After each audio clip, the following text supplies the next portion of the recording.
দিকে এসে কাতার দাঁড়ান, কাতার দিন। আর দরকার একটু চেপে চেপে দাঁড়ান, সমস্যা নাই। আর ইমাম সাহেব একটু দাঁড়াই মাঝখানে আরেকটা কাতার করেন, আরেকটা ইমাম সাহেবের পিছনে একজন কাতার দিয়ে দেন। আর যারা আসছেন তারা বাম পাশ দিয়ে এসে আপনারা দাঁড়ান, পিছনে এসে দাঁড়ান। হ্যাঁ, ইমাম সাহেবের পিছনে একটা কাতার দেন, ইমাম সাহেবের পিছনে একটা কাতার দিলে হবে।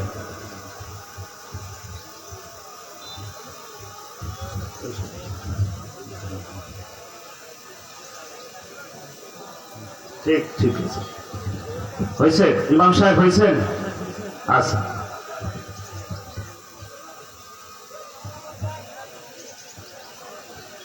সামনের কাতার যদি পুরা হয়ে যায় আপনারা দুই পাশ দিয়ে পিছনে এসে কাতার নেন, পিছন থেকে কাতার নেন। শুরু করতে হবে কারণ সময় খুব কম। মেহমান প্রধান আকর্ষণ এনায়েতুল্লাহ আব্বাসী সাহেব আসবেন, হুজুর আলোচনা করবেন, এই জন্য সময় কম। আপনারা জাস্ট টাইমে যে নামাজের কথা বলা হয়েছে ইনশাল্লাহ শুরু করেন ইনশাল্লাহ।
নামাজ হচ্ছে, অনেক মানুষ নামাজ পড়ছে, প্লিজ নামাজের সামনে দিয়ে আশা করেন না, জায়গা নিয়ে বসে পড়েন দ্রুত।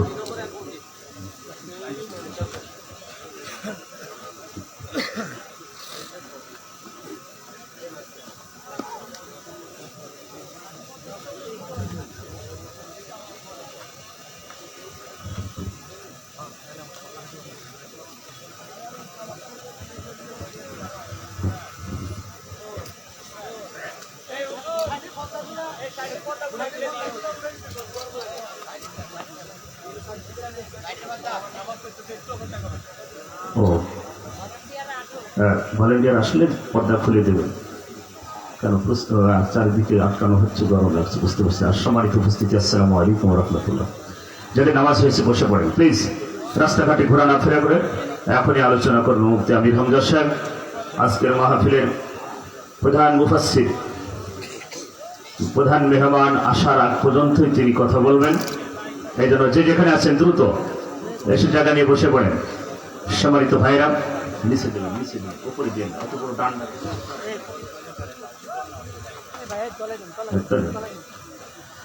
ঐতিহ্যবাহী কুমিল্লা জেলা লালমাই থানার অধীনে জামুয়া ইসলামিয়া হাফিজা মাদ্রাসার অধীনে বিশাল ঐতিহাসিক তাফসীরুল কোরআন মাহফিল দিনের প্রহরে।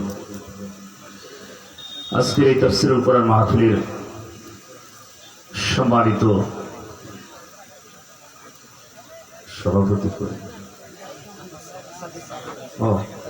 সভাপতিত্ব করছেন জামুয়া ইসলামিয়া হাফিজা মাদ্রাসার সম্মানিত সভাপতি জনাব হাজী সাদিক সাহেব। আল্লাহ তার গোলামকে হায়াতে তৈয়বা সিয়াতে কুলিয়া দান করুক, সবাই বলেন আমিন। যারা বাইরে ঘোরাফেরা করছেন, হেলিকপ্টার দেখা লাগবে না, এখান থেকেই আপনার দেখা যাবে। ভাই, ওই হেলিকপ্টার না দেখে যে এইটা দেখছেন না, এটা আর ওইটা একই, ওর ভিতরে মানুষ বসে আর এর ভিতরে খালি লোহা লাড়কা বসে, বুঝতে পারছেন? একই সিস্টেম। তো ওইটা এটা একই। ভাই, এই যারা বাইরে ঘোরাফেরা করছেন দ্রুত চলে আসুন, এখনই মেহমান আলোচনা শুরু করবে ইনশাল্লাহ। আমাদের ধারাবাহিক আলোচনা এখনই শুরু হবে। ঐতিহ্যবাহী কুমিল্লা জেলা লালমাই থানার অধীনে জামুয়া ইসলামী হাফিজিয়া মাদ্রাসার উদ্যোগে এই বিশাল দিনের তাফসীরুল কোরআন মাহফিলের সম্মানিত প্রধান মুফাসসির, কোটি কোটি যুবকদের আইডল, আমাদের কুষ্টিয়ার গর্ব, বাংলাদেশের অহংকার, কারা নির্যাতিত আলেমে দ্বীন, আপনাদের অত্যন্ত ভালোবাসার মানুষ, যাদের ভালোবাসার টানে আজকের এই ময়দানে এসেছেন। ভাইজান অসুস্থ, তারপরেও আপনাদের ভালোবাসার টানে আজকের এই ময়দানে এসেছেন। এনেছেন কে? জবান ছেড়ে কথা বলতে হবে কে? যে মহান আল্লাহ পাক মুফতি আমির হামজা সাহেবকে এখানে আসার বসার সুযোগ করে দিয়েছেন। আমরা তার মুখ দিয়ে কথা শুনবো, পবিত্র কালামুল্লাহ রসুলের হাদিস। সম্মানিত ভাইয়েরা, আর দেরি না করে বসুন। আপনারা জানেন জামুয়া ইসলামিয়া হাফিজা মাদ্রাসা, এটা আজ 25তম বার্ষিক তাফসীরুল কোরআন মাহফিল। তার মানে এই মাদ্রাসার বয়স অনেক। সম্মানিত ভাইয়েরা, আপনারা জানেন আল্লাহ রসুল সাল্লাল্লাহু আলাইহি ওয়াসাল্লাম বলছেন, আলেমের হাফেজের সম্মান দুনিয়াতে আখিরাতে পরকালে বেশি, কিন্তু দুনিয়াতে আমরা সম্মান দিতে পারি না। একজন আলেমের সম্মান আমরা দিতে পারি না, একজন হাফেজের সম্মান দিতে পারি না। রসুল বলেন, হাফেজ হতে পারো নাই, হাফেজের বাবা হও, দাদা হও, নানা হও, শ্বশুর হও, কপাল খুলে দেবেন কে? একজন আলেমের বাবা হও, কপাল খুলে দেবেন। আজ ডক্টর এনায়েতুল্লাহ আব্বাসী সাহেব আসছেন, উনি তো কোনো বাবার সন্তান, কোনো মায়ের সন্তান, কথা ঠিক না? আজ মুফতি আমির হামজা সাহেব এসেছেন, উনি তো কোনো বাবার সন্তান, কোনো মায়ের সন্তান।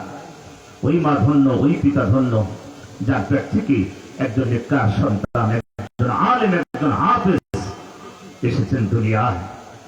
আমাদের সন্তানগুলো নষ্ট হচ্ছে, ইয়াবাখোর, গাঁজাখোর, বিড়িখোর, নারীখোর, মদখোর, টায়ারখোর, টেন্ডারবাজি, নারীবাজি সব থেকে শুরু করে ওগুলোর সন্তান বললে ভুল হবে, ওগুলো হচ্ছে শয়তান। কথা ঠিকই না? বান্দার প্রতি জুলুম করলে আল্লাহ রাগান্বিত হয়ে যান। মানুষের প্রতি জুলুম করে। আজ যারা জুলুম করেছে লালমাই, সদর দক্ষিণ, নাঙ্গলকোট, লাকসাম, পুরা কুমিল্লা জেলাতে যারা জুলুম করেছে তারা সবাই পালাতে বাধ্য হয়েছে। কথা বলে ঠিক না? কারণ জুলুমবারের জায়গা কখনো হয় না, আর জুলুমের দোয়া কখনো আল্লাহ কবুল করে না। মাজলুমের দোয়া কবুল হয়। কোটি কোটি মাজলুম আল্লাহর আরশের দিকে তাকিয়ে চোখের পানি ফেলে তাহাজ্জুদের পাটিতে বসে চোখের পানি ফেলেছে। কত মায়ের বুক খালি করেছে, কত নারীকে বিধবা করেছে। সেই সব বিধবার চোখের পানি সেই মায়ের কান্নার আরশে চলে গেছে। এই জন্য জালেম পালাতে বাধ্য হয়েছে। কথা বলে ঠিক না? আমরা চাই না বাংলাদেশে কোন জালেমের উৎখাত, আর বাংলাদেশে আবার আসুক কোন জালেম বাংলাদেশে ক্ষমতায় আসুক। আমরা চাই না। আমরা চাই বাংলাদেশ একটি শান্তিময় বাংলাদেশ, দুর্নীতিমুক্ত বাংলাদেশ, যাদের রক্তের বিনিময়ে ৭১ এসেছে, যাদের রক্তের বিনিময়ে ২৪ এসেছে। আমরা চাই দুর্নীতিমুক্ত বাংলাদেশ, একটি সুন্দর উপহার দিতে চাই। রাজি আছেন? রাজি আছেন? সে বিষয়ে এখনই আলোচনা করবেন ভাই। আপনাদের অত্যন্ত ভালোবাসার মানুষ, শুধু কুষ্টিয়া থেকে আগত। এটা হাফিজিয়া মাদ্রাসা। আপনাদের সন্তানদেরকে দেবেন, ছেলে মেয়েদেরকে হাফিজ বানান, আলেম বানান। বাবার কবরের পাশে যে একটু রব্বির হামহুমা কামা রাব্বায়ানি সগীরা, এই দোয়া তো করতে পারে। বাবার জানাজাটা তো করতে পারে। আর কি দরকার? দুনিয়া একটা ধোঁকা, দুনিয়া একটা ধোঁকা। সবাই দুনিয়ার দিকে ছুটতেছে। আসুন এখনই আলোচনা করবেন। সম্মানিত ভাই আমার, ভাইজান আলোচনা করার আগে অত্র প্রতিষ্ঠানের সম্মানিত মহাতামি ভাই হাফেজ শাহ আলম ভাই কথা বলবেন। তারপরে আমাদের মেহমান ইনশাআল্লাহ আলোচনা শুরু করবে। আপনারা ভালো থাকেন। যা কথা বলেছি কষ্ট পেয়েছেন, আমার কোথাও না কোথাও দেখা হবে ইনশাআল্লাহ। আসসালামু আলাইকুম ওয়া রাহমাতুল্লাহ।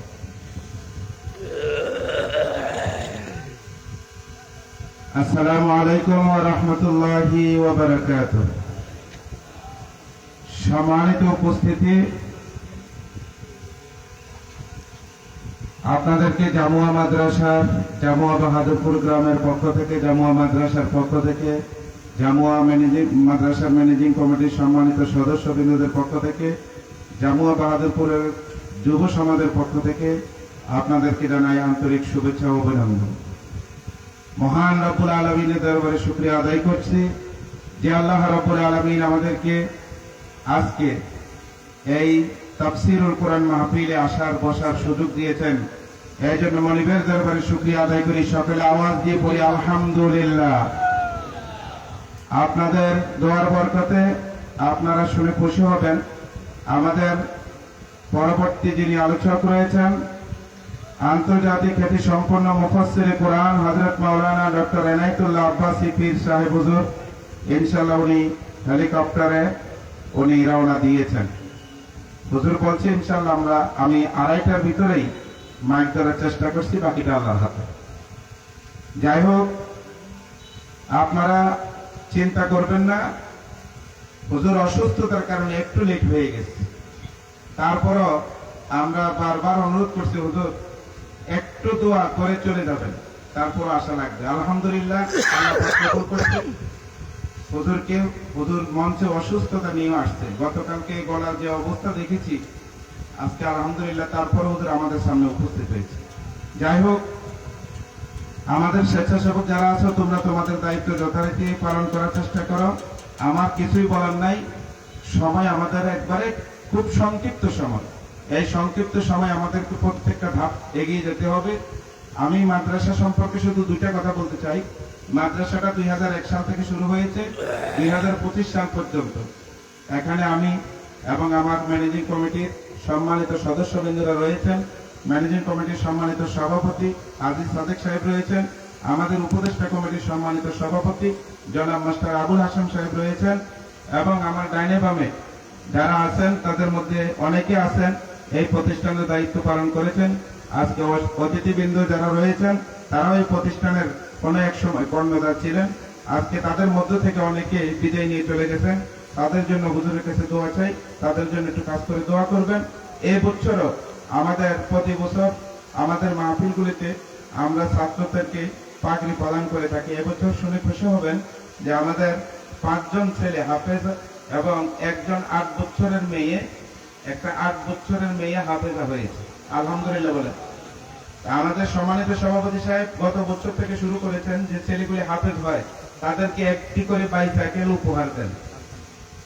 এবছর উনি তার ধারাবাহিকতায় 5টি বাইসাইকেল উনি নিয়ে এসেছেন। আমরা কিছুক্ষণ পরে, যেহেতু সময় সংক্ষিপ্ত, কিছুক্ষণ পরে এটা আমরা দিয়ে দেব ছাত্রদের হাতে তুলে। এরপরে যে মেয়েটা হাফেজা হয়েছে তার জন্য একটা স্বর্ণের আংটি উপহার দেবে বা সমপরিমাণ অর্থ আমরা দিয়ে দিচ্ছি মেয়েটার জন্য।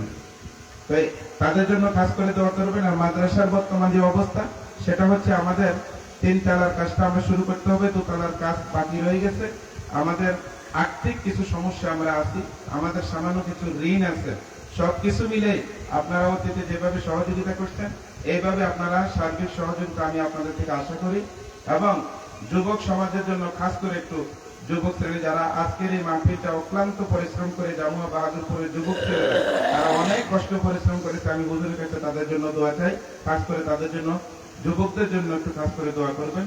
আমি সকলকে সময় দিতে পারছি না বিদায়, এখন আমাদের মাদ্রাসার সম্মানিত সভাপতি জনাব হাজী সাদেক সাহেবকে 5 মিনিট কিছু বলে শেষ করার জন্য বিনীতভাবে অনুরোধ করছি।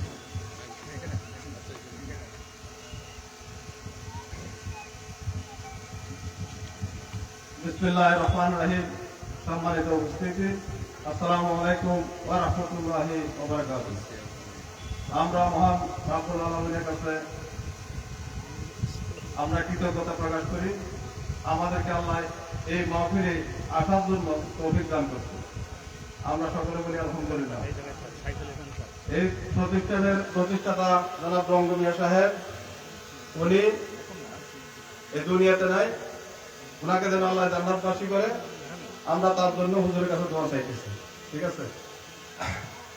আর আমাদের এই প্রতিষ্ঠানের কথা হুজুর বলে গেছে, আমি বক্তব্য রাখবো না, কারণ আমাদের মুফতি আমির হামজা সাহেব এখানে আছে, ওনার সামনে আমাদের বক্তব্য রাখা ঠিক না। তারপরও যুবকদের কথা বলে দেখতেছি, যুবকরা অক্লান্ত পরিশ্রম করছে। এটা আমাদের 25তম ওয়াজ মাহফিল, এখানে কোরআন তাফসীর করা হয়। 25 বার হয়েছে, প্রত্যেক বছর নাই, এইবারও 25তম, এটা 24তম আগে হয়েছে, এটা 25তম। তারপর আমরা যারা এখানে আসছি সুশৃঙ্খলাভাবে আমরা এখানে বসে হুজুরের তাফসীর শুনবো, এইটাতে কোন রকমের কেউ কোনো শব্দ করবো না, এটাতে রাজি আছেন কিনা? ঠিক আছে, আলহামদুলিল্লাহ আলহামদুলিল্লাহ আলহামদুলিল্লাহ। আর একটা কথা, এইখানে আমাদের যে দ্বিতীয় বক্তা আসতেছে উনিও আসতেছে, ইনশাল্লাহ আমরা ওনার বক্তব্য ঠিকভাবে শুনবো। আর আমরা এখানে যারা আছি তারাও সুন্দরভাবে ওনার বক্তব্য শুনবো। আমি এই বলি, সবাই হায়াতের তাইয়্যিবা দান করুন আল্লাহ। এই হিসাবে আমি আমার এখনই বক্তব্য শেষ করছি, কারণ সময় নিতে চাই না, আমি হুজুরকে মাইক দিতে চাই। আমরা হুজুরকে পাইছি কিরকম, রংদেনুর মতো। রংদেনু যেরকম আকাশে উঠে, এরকম রংদেনুর মতো পাইছি, একটু পরে মিলন হয়ে যাবে। সূর্য সকালবেলা উঠে, চন্দ্র উঠে, প্রত্যেক দিন উঠে। রংদেনু কখনো কখনো, আমরা রংদেনুর মতো হুজুরকে পাইছি, একটু পরেই মিলন হয়ে যাবে, আমরা আর এই সুযোগ পাবো না। এই জন্য আমাদের পুরা গ্রামের আমাদের মিটিং আছে, জেনারেল মিটিং আছে, ওই মিটিং এ যতক্ষণ পরে বক্তব্য রাখবো, আজকে বক্তব্য রাখবো না, আমি হুজুরকে দেবো। আসসালামু আলাইকুম ওয়া রাহমাতুল্লাহি ওয়া বারাকাতুহু। আলহামদুলিল্লাহ। এখন আলোচনা করবে মুফতি আমির হামজা সাহেব। যারা বাইরে, প্লিজ যারা বাইরে আছেন, ঘোরাফেরা করছেন, দ্রুত মঞ্চে চলে আসুন। এখন মুফতি আমির হামজা সাহেব আলোচনা করবেন। দেখেন, আমি সভাপতি সাহেবকে ধন্যবাদ জানাই, অত্র এলাকাবাসীকে ধন্যবাদ জানাই।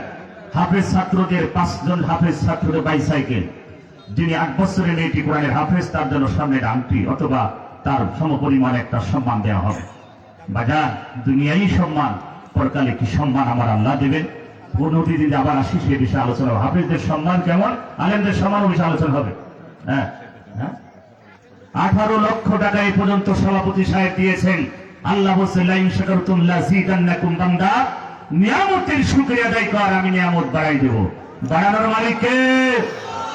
আপনারা জানেন ওই জুলুমবাদ ফ্যাসিদবাদ সরকার পুরা নিয়ামতের শুকরিয়া আদায় করে নাই, এই জন্য ওরা তাড়াতে বাধ্য হয়েছে। কথা ঠিকই না? খালি প্যাটের ভিতর ঢুকাইছে। এই জন্য আজকের সভাপতি সাহেবের জন্য দোয়া করি।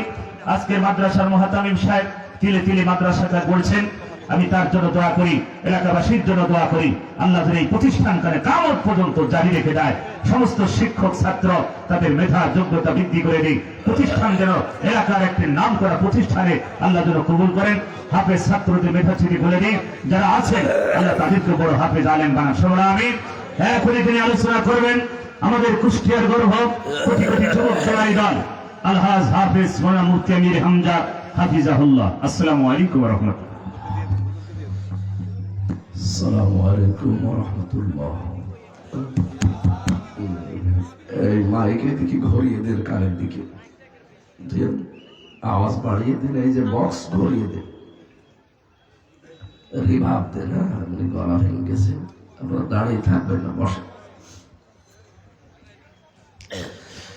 আলহামদুলিল্লাহি রাব্বিল আলামিন والصلاة والسلام على رسوله الأمين وعلى آله وصحبه وأتباعه أجمعين ليلا ونهارا في الطرفين. فقد قال الله تعالى في كلامه المجيد وبرهانه التوحيد. এবার জবাব করেন أعوذ بالله من الشيطان الرجيم. بسم الله الرحمن الرحيم.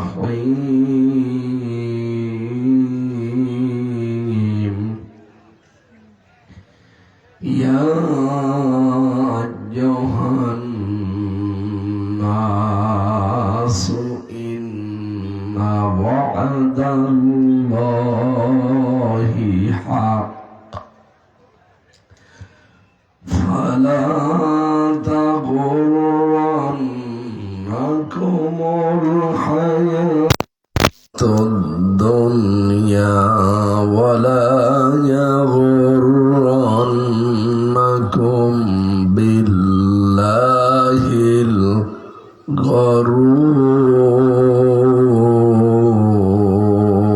الغرور. صدقت يا ربنا. اللهم صل على مولانا محمد وعلى آل سيدنا.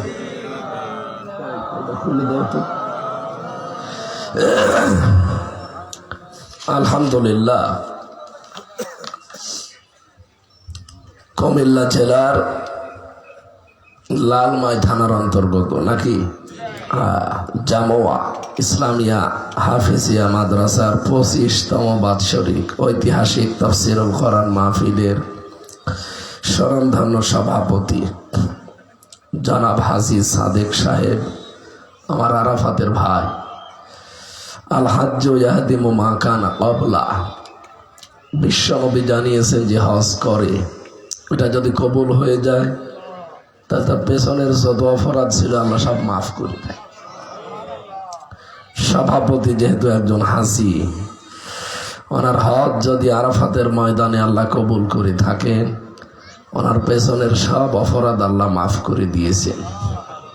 সামনের যে কয়টা দিন আছে, আমি তো নিজেও হজ করেছি, আমরা জানি যখন আরাফাতের এহরামের কাপড় আমরা যখন পরি, এই বিশ্বাস নিয়ে পরি যে আমি মরে গেছি নাকি, এইটা নিয়ে বিশ্বাস করা লাগে যে আমি মরে গেছি। কারণ মানুষ মারা যাওয়ার পরে ওই সাদা কাপড় পরে, আর আমরা নিজেরা জীবিত অবস্থায় নিজেদের শরীরে ওই সাদা কাপড় জড়িয়ে আল্লাহকে বলতে চাই, রব্বুল আলামিন আমি তো মরিয়াই গেছি। সুতরাং এখন যে কয়দিন জীবিত আছে এটা আমার বোনাস হায়াত, এটা কি? আমার বোনাস হায়াতে সেই কয়দিন আছি এ দুনিয়ায়, থাকলেও চলে, না থাকলেও চলে। সুতরাং এমন কোনো কাজে যেন আমার জড়িও না যে আমার আবার জাহান্নামে যাওয়া লাগে। যদিও হজ করার পরে অনেকেই নিজেকে কন্ট্রোলে রাখতে পারি না, আমরা আবার দুনিয়ার সাথে জড়িয়ে পড়ি শয়তানের ধোকায়। এরকম হাসি দেশে নেই? কত হাসি, কত হাসি, লাঠি পর্যন্ত খাচ্ছে। ওই লাঠিরে কি বলে? সিগারেট। কত হাসি, লাল পানি খায় আল্লাহর নামে, নাউজুবিল্লাহ। আমি এই 3 বছর জেলে ছিলাম, আমার পাশে বহু হাসি সাহেব পেয়েছি। এ আবার ব্যবসা করে ধরা পড়িস। এ কি হাসি না পাসি? এটা হাসি হইল? হ্যাঁ, আপনার একটা বোনাস হায়াত আল্লাহ দিল, আমিও যদিও কন্ট্রোলে রাখতে পারি না শয়তানের ধোকায়, আমরাও নষ্ট হয়ে যাচ্ছি। আল্লাহর কাছে মুসাফির অবস্থায় দোয়া করছি, আল্লাহ আমাদেরকে বাঁচাও, তোমার রহমত ছাড়া জীবনেও এই দুনিয়ায় বেঁচে থাকা সম্ভব না। শয়তান যেভাবে আমাদের আষ্টে পৃষ্ঠে বেঁধে রেখেছে, আল্লাহর দয়া ছাড়া বেঁচে থাকা সম্ভব না। সুতরাং হাজী সাহেবের জন্য আবার বলছি, আল্লাহ যেন হাজী সাদেক আলী সাহেবকে, আমার দাদার নাম, আল্লাহ যেন কবুল করেন, আমিন। প্রতিষ্ঠাতা জনাব হাজী মোহাম্মদ রঙ্গুমিয়া কে, এমনি কে ইন্তেকাল করেছে, আল্লাহ কবরটাকে জান্নাতুল ফেরদাউস বানান। সম্মানিত অতিথি অনেক মানুষের নাম দিয়েছেন, অবশ্যই এদের সম্মান আছে, এই কারণেই দিয়েছেন আমরা যেন আল্লাহর কোরআন এবং নবীর হাদিস, যেহেতু এখানে দুইটাই পড়ানো হয়, এই সমস্ত বিষয়ের সাথে সারাটা জীবন যেন কাটিয়ে দেওয়ার তৌফিক দেন। গতকাল আমি আলোচনায় ছিলাম চাঁদপুরে শহরে, ওই জায়গায় আমি বলেছিলাম 3টা জায়গায় যদি কেউ নিজের জীবন, সময় আর টাকা পয়সা খরচ করে, ব্যয় করে, কিয়ামতে আল্লাহ তার জবাব নেবেন না। তার 1 নম্বরে কোরআনের পেছনে। আজকের যে সময় ব্যয় হচ্ছে এটা কোরআনের পেছনে না? দিনের বেলায় কত কাজ আমাদের ছিল, সব বাদ দিয়ে চলে এসেছি। আমিও এখন ঘুমিয়ে থাকতে পারতাম, আমার যে অবস্থা। কোরআনে কারিম প্রচার করা এটা আলেমদের দায়িত্ব। বিশ্বনবী মোহাম্মদ রাসূলুল্লাহকে কাফেরেরা পাথর মারতে মারতে প্রায় ঢেকে ফেলতো। ভোরবেলা জিবরাইল এসে পাথরগুলো সরিয়ে সরিয়ে জিজ্ঞাসা করতো, ভাই জিবরাইল, আমার কাজ কি? আগামীকাল থেকে কি আমার এই কাজই নাকি অন্য কোনো কাজ আছে? আল্লাহ রাব্বুল আলামিন জিবরাইলকে বলেন, না, ওনাকে সে কাজে পাঠিয়েছি ওইটাই ওনার কাজ। কারণ পৃথিবীতে আল্লাহর কাছে সবচাইতে দামি জিনিসের নাম দিন। নাম কি? দিনের জন্যই মোহাম্মদ রাসূলুল্লাহর মতো এত বড় পাওয়ারফুল মানুষ তার শরীর দিয়ে রক্ত ঝরিয়েছে, আর আমি হামজা তো কিছুই না। এজন্য দিনের প্রচার করা এটা আমাদের দায়িত্ব, আমাদের কর্তব্য। এটা বাল্লিগু আন্নী ওয়ালাউ আয়া, একটা আয়াত জানলেও আপনি পৌঁছিয়ে দিয়ে যাবেন। আজ বাংলাদেশে প্রত্যেকে যদি এই দায়িত্বটা ইমানের দায়িত্ব মনে করে আমরা পালন করতে পারতাম, কেউ এই দেশে কোরআনের কথা, হাদিসের কথা বলতে গেলে বাধা দেওয়ার সাহস পেত না। আগামীতে এই সিস্টেম আমরা করব, যে যেটা জানি আমি প্রচারক। কি কথা বলে না কেন? আমার অনার্স মাস্টার্স করা কোরআনের উপরে, যিনি আজকের প্রধান মেহমান, উনি ডক্টরেট ডিগ্রি করা আছে কোরআনের উপরে। তাহলে উনি আমার চাইতে আরো বেশি জ্ঞানী। আপনাদের এখানে যারা আছেন কোরআনের উপরে যখন আপনাদের চাইতে হালকা পাতলা হলো আমার বেশি আছে। সুতরাং যে যতটুকু আমরা জানি, দুনিয়ায় মেন কাজ যেন এটা হয় যে এটা প্রচার করে যাব। নবীজি বলেছিলেন বিদায় হজের দিন, আজকে কি আমি তোমাদের কাছে সঠিকভাবে যা পেয়েছিলাম পৌঁছাতে পেরেছি? সব সাহাবী বলেছিল 1,14,000। বলে, আপনি শুধু পৌঁছিয়ে দেননি হে রাসূল, আপনি হাতে কলমে দেখিয়েছেন। নবীজি আকাশের দিকে আঙ্গুলটা তুলে বললেন, রব্বুল আলামিন তুমি সাক্ষী থাকো, আমার সাহাবীরা বলছে আমি হাতে কলমে তাদেরকে ঠেকিয়েছি, কিয়ামতের দিন যেন আমাকে তুমি কাঠগড়ায় দাঁড় করিও না, যে তোমারে পৌঁছানোর দায়িত্ব দিয়েছিলাম তুমি পৌঁছাওনি, না আমি কিন্তু পৌঁছিয়ে দিয়েছি, এইগুলো আমার সাক্ষী।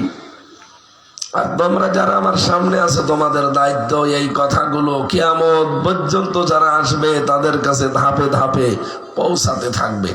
সুতরাং যদি ওই 1,14,000 সাহাবীর ভেতরে আমরা ছিলাম না, তো তারা তো আমাদের কাছে ঠিক মতোই পৌঁছিয়েছে। এরপরে আস্তে আস্তে আমাদের পর্যন্ত এসেছে, হয়তো এখানে আর 50 বছর পরে কেউ আমরা থাকবো না, নতুন মানুষ এখানে এসে জমা হবে, তাদের কাছে পৌঁছিয়ে দেওয়ার দায়িত্ব ফেরেশতাদের। কাদের? এইটা যদি আজ সত্যি পালন করতে পারতাম, এই 15.5 বছরে যেভাবে কোরআন প্রচারে বাধা দেওয়া হয়েছে কারো বাবার ক্ষমতা হতো না। আমরা এমন দায়িত্ব নেব সামনে যেন কেউ প্রচারে বাধা দিতে না পারে। বাংলাদেশের এই সংস্কৃতি আমরা বঙ্গোপসাগরে নিয়ে ফেলবো, যে কিসের অনুমতি লাগবে কোরআনের অনুষ্ঠানে। বাংলাদেশে কোরআনের অনুষ্ঠানে কোনো অনুমতি এখন থেকে কিয়ামত পর্যন্ত আর লাগবে না। যদি কেউ এরকম ঝামেলা করে এলাকায়, ওর হাত পা বেঁধে টাঙিয়ে রাখবেন, মন মতো পিটাবেন, কারণ ওরে মেয়ে মারতে পারলে সওয়াব। কি কথা বলেন না কেন? শয়তান আল্লাহর বানানো পৃথিবী, আল্লাহর পাঠানো কোরআন তুই বলতে দিবি না? মানে এই জালেমরা ধ্বংস হয়েছে শুধু এই কারণে, কোরআনের প্রচারক যারা তাদেরকে এত বাধা এরা দিয়েছে। আমার মতো একটা ছোট্ট মানুষকে 3টা বছর আটক করে রাখলেন, কি লাভ হয়েছে? কিছুই হয়নি, আপনারই মাঝখানে ক্ষতি হয়ে গেছে, আমার আর কি হালকা পাতলা কষ্ট হয়েছে। এই জন্যে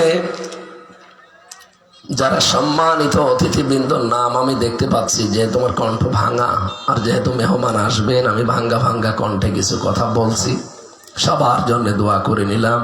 প্রধান অতিথি আজকের বীর মুক্তিযোদ্ধা জনাব মনিরুল হক চৌধুরী, বিশেষ মেহমান জনাব মাওলানা ইয়াসিন আরাফাত, অনেক আলেম এখানে কথা বললেন, মাওলানা হোসাইন মাহফুজ, মাওলানা আবু তাহের, মাওলানা হাবিবুর রহমান সাইফি, মাওলানা লোকমান হাকিম, বিশেষ করে আমার পরে যিনি কথা বলবেন বিশ্বনন্দিত মুফাসসিরে কোরআন।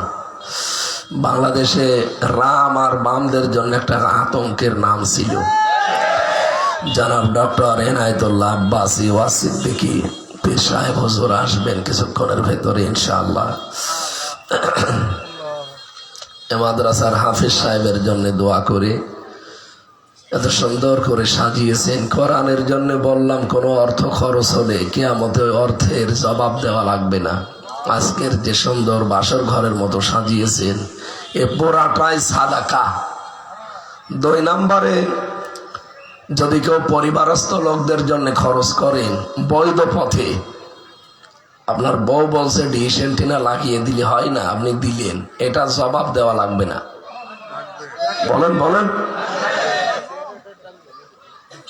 আপনার বাড়িতে একটা টেলিভিশন আছে এতটুকু, আপনার বউ বলছে হয় 5 লাখ টাকা দিয়ে এত বড় তা কেন, এটা যেন ভালো করে দেখা যায়, আপনি কিনে দিলেন, এ টাকার হিসাব দেওয়া লাগবে না। সুতরাং পরিবারস্থ লোকদের জন্য জায়েজ যেটা, এইটার জন্য যদি আপনি খরচ করেন, আপনার স্ত্রীর গহনা দরকার, আপনার প্রতি ফরজ না, এটা ওয়াজিব না, যে না দিলে আপনার গুনাহ হয়ে যাবে। যদি আপনি আদায় করেন, তার সৌন্দর্য বৃদ্ধি করার জন্য তাকে যদি দেন, তাহলে এটা সাদকার সওয়াব পাবেন। কথা বোঝেন? আপনার বউকে সাজগোজ করার জন্য যদি মাসে 5,000 10,000 টাকাও খরচ হয়, তাহলে 5-10 হাজার টাকা আল্লাহর রাস্তায় সাদকা করার সওয়াব পাবেন। মাসে 5,000 না, সারা জীবনে 5,000 টাকার কোন সাজগোজের জিনিস কিনে দিয়েছে এরকম স্বামী আছে? ওই 1 বছর পর একটা ফেয়ার এন্ড লাভলি কিনে দেয়, ওর যে চোখের ভেতরে 8টা 9টা জিনিস লাগে, আশকারা লাগে, মাসকারা লাগে, মার্জিয়া লাগে, বড় পেন লাগে। আমি বিয়ের সময় বাজার করতে গিয়েছিলাম 11 সালে। দেখি আমার চোখের ভেতরে দোকানদার বলছে যে এই যে 9টা। বলছে ভাই চোখে যদি 9টা হয়তো বাকি জায়গায় কয়টা আছে? 175টা জিনিস লাগবে। কয়টা? এতগুলো জিনিস নিয়ে তারপর আপনার বিয়ে করতে যাবে? ওরে বাবা বাবা, এক চোখেই 9টা, বাকি জায়গা মিলিয়ে 175টা। আর আমার যা টাকা এনেছি ও 9টাই হবে না।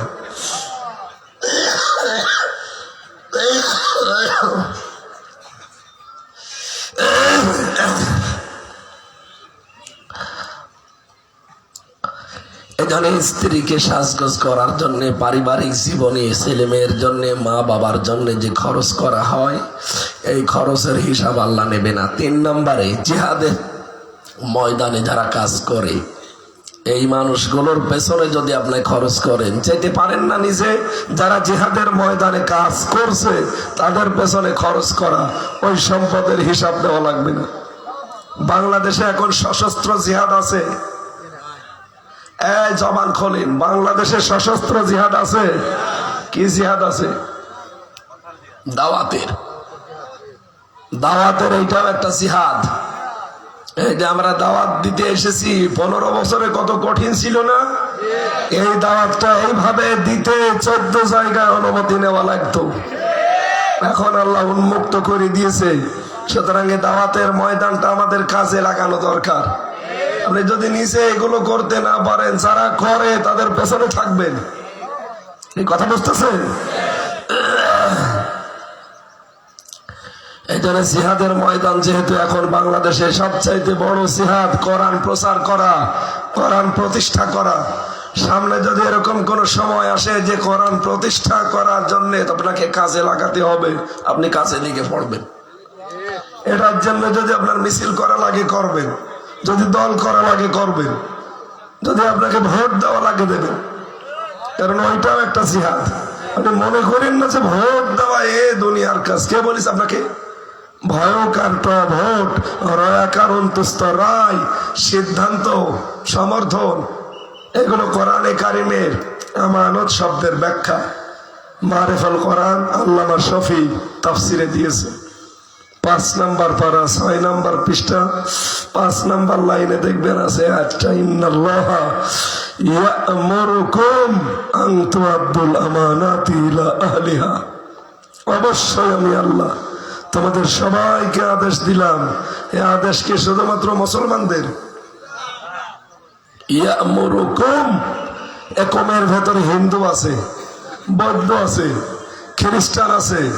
এক কথা বলে দেখেন, তাম দুনিয়ার সব মানুষের রব না আল্লাহ? তিনি বলছেন আমি সবাইকে আদেশ দিলাম তাদের যাবতীয় আমানত যেন তার প্রাপকের কাছে পৌঁছিয়ে দেয়। সুতরাং এই দেশের সামনে আর মার্কার ভিত্তিতে কেউ নির্বাচিত হতে পারবে না। নির্বাচিত হওয়া লাগবে সৎ, যোগ্য এবং ভালো মানুষ। এটার জন্য যদি আপনি পক্ষে থাকেন, আপনি এটা জিহাদের সওয়াব পাবেন। কারণ ওই লোকটা যদি সংসদে যে নামাজের বিলের কথা বলে, আর এরকম মানুষ যদি 151 জন এই বাংলাদেশে এমপি তৈরি হয়, নামাজের বিল পাশ হয়ে গেলে কালকে থেকে আর নামাজের ওয়াজ করা লাগবে না, মানুষ বাধ্য হবে নামাজ পড়তে। যেহেতু আপনি একটা ভোট দিয়েছিলেন, ওই একটার কারণে লোকটা নির্বাচিত হয়েছে। এই বাংলাদেশে 18 কোটি মানুষ নামাজ পড়লে যে সওয়াব পেতেন, আপনি একাই সে সওয়াব পেয়ে যাবেন। আমি মনে হয় বানিয়ে বলছি না? সূরা নিসা 5 নম্বর পারা, 10 নম্বর পৃষ্ঠা, 10 নম্বর লাইনের 85 নম্বর আয়াতে আছে, মাইয়াশফা শাফাআতান হাসানাতান ইয়াকুল লাহু নাসীবুম মিনহা। কোন মানুষ যদি ভালো কাজে সাহায্য করে, সহযোগিতা করে, সাপোর্ট দেয়, ও কাজ করে যা পাবে সাপোর্ট দিয়ে তাই পাবে। এটার নাকি আমাদের অনেক মানুষ দেখবে তার আমলনামায় হজের সওয়াব লেখা, বলবে রব্বুল আলামিন আমি গরিব মানুষ ছিলাম, আমি হজ করিনি। ফেরেশতারা মনে হয় ভুল করে লিখে ফেলেছে। আল্লাহ পাক বলেন, বান্দা আমিও জানি তুমি হজ করনি, কিন্তু তুমি এমন মানুষকে রায় দিয়েছিলে, সে রায়টা পেয়ে লোকটা এমপি হয়ে সংসদে হজের পক্ষে কথা বলেছিল। হজ করতে 9.5 লাখ টাকা লাগতো, সেখান থেকে লোকটা হজ মন্ত্রণালয়ের দায়িত্ব পেয়ে কমিয়ে কমিয়ে সে 3 লাখ 4 লাখে করে ফেলেছে। এর জন্য সহজ হয়ে গেছে হজটা। যত মানুষ হজ করেছে, তুমি যেতে পারোনি তোমার রায়ের কারণে, যেহেতু বিলটা পাশ হয়েছে, এই জন্যে তোমার এই একটা ভোটে যত মানুষ বাংলাদেশ থেকে 1 বছরে হজে গিয়েছে, সবার হজের সওয়াব আল্লাহ তোমারে দিয়েছে। আল্লাহর এক বান্দা, আমি জীবনী পড়লাম, আব্দুল্লাহ বিন মোবারক রহমতুল্লাহ আলাইহি, বিশাল বড় আলেম ছিলেন। তার নাম জানে না এমন কোন আলেম এখন পৃথিবীতে নেই, এত বড় আলেম তিনি, যারা হাদিস কোরআন পড়ে। তিনি একবার হজে গিয়ে দেখলেন, ফরজ হজ শেষ করে এসে পরের বছরে নফল হজে যাবে, তার মানে ওমরা হজে বের হবেন, চাটি বাটি বেঁধেছেন, বেডিং খাতা বেঁধে নিয়ে যাচ্ছেন, হঠাৎ দেখেন ছেলে 7 বছর বয়স কাঁদতেছে। ডাক দিয়ে বলে, সন্তান কাঁদো কেন? ছেলেটা বলে, আব্বাজান আমি ওই পাড়ায় গিয়েছিলাম, যে দেখি ওরা মাংস রান্না করেছে, গোস্ত, ওরা গরম গোস্ত তুলে তুলে খাচ্ছে, আমি গিয়ে দাঁড়ালাম, আমি চাইলাম, আমারে দিল না, ঘাড়ে ধাক্কা দিয়ে তাড়িয়ে দিল, আমি মনে দুঃখ পেয়েছি। হযরত মোবারক ছেলেটার কান্না থামানোর জন্য নিয়ে গেলেন ওই বাড়িতে। বাড়ির বাইরে দাঁড়িয়ে সালাম দিলেন, আসসালামু আলাইকুম ইয়া আহলাল বাইত। বাড়ির মালিক বেরিয়ে এসে দেখে আব্দুল্লাহ বিন মোবারক দাঁড়ানো, পা জড়িয়ে ধরে বলছে, হুজুর আপনি দাঁড়িয়ে আছেন আমার বাড়ির সামনে, সালাম দিলেন, কি করব বলেন, পাগল হয়ে গেছে। আরে ভাই, এখন যদি কাবা শরীফের ইমামই আমার বাড়িতে আসে, আমার দিক দাঁড়া ঠিক থাকবে? আর কাবার ইমামের বাপের বাপ এই লোকটা একটা গরিব মানুষের বাড়ির সামনে সে দাঁড়িয়ে আছে। উনি ডাক দিয়ে বললেন, কি তোমাদের বাড়িতে কি গোশত রান্না হয়েছে? বলছে, জি। আমার এই যে ছেলেটা এসেছিল, বলছে হ্যাঁ। সেই এসেছিল, বলছে হ্যাঁ। দাও নাই কেন? কথা বলে না। বাড়িওয়ালা চোখের পানি ফেলে দিয়ে বলে, হুজুর দুঃখের কথা বলবো কি, আজ 3 দিন আমার বাড়িতে চুলায় কোনো আগুন জ্বলে না। আমি ময়দানে গিয়েছিলাম কাজের খোঁজে, কিন্তু কাজ পাইনি। প্রতিমধ্যে আসার সময় দেখি একটা মরা গরু পড়ে আছে। আশপাশে মানুষ দেখতে না পেয়ে চামড়া ছিলে কিছু গোশত নিয়ে এসেছি, ওইটা সিদ্ধ করে খাচ্ছিলাম। আমাদের জন্য ওটা জায়েজ আছে, কারণ আমাদের তো কোনো খাবার নেই। আপনি তো সাহেবে মাল, ধনী মানুষ, আমি জানি। আপনার ছেলেটাকেও আমি চিনি, ওরে বারবার নিষেধ করছিলাম, ও শোনে নাই। শেষে আমি দেখলাম যে না, এ গোশত তো এর জন্য জায়েজ না, এই জন্য ঘাড়ে ধাক্কা দিয়েছি। নজর বলেন, মরা গরুর মাংস যদি আপনার ছেলেকে না দিয়ে ভুল করে থাকি, মেহেরবানি করে আমারে মাফ করে দেন। হযরত আব্দুল্লাহ কেঁদে ফেললেন, ডাক দিয়ে বলে, আল্লাহর বান্দা, আপনি আমার প্রতিবেশী এলাকায় বাস করেন, এত কষ্টে আছেন, আর আমি খোঁজ নিতেও পারলাম না। এক দৌড়ে বাড়িতে চলে গেলেন। হজে যাওয়ার যে টাকা গুছিয়েছিলেন, সব টাকাগুলো নিয়ে লোকটার হাতে দিয়ে বললেন, যান খাবার কিনে আগে পরিবারে খাওয়ান, বাকি টাকা পয়সা দিয়ে আপনি ব্যবসা বাণিজ্য করে প্রতিষ্ঠিত হন। জীবনে টাকা আমারে আর ফেরত দেওয়া লাগবে না, আমি সব আল্লাহর জন্য আপনাকে দিয়ে দিলাম। ওই রাতে তাকে স্বপ্ন দেখানো হচ্ছে, মোবারক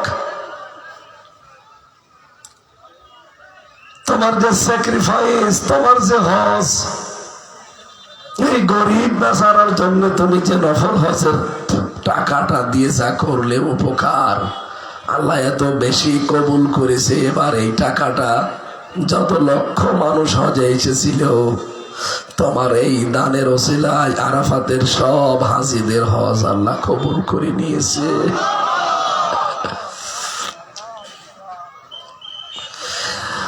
কুমিল্লাবাসী,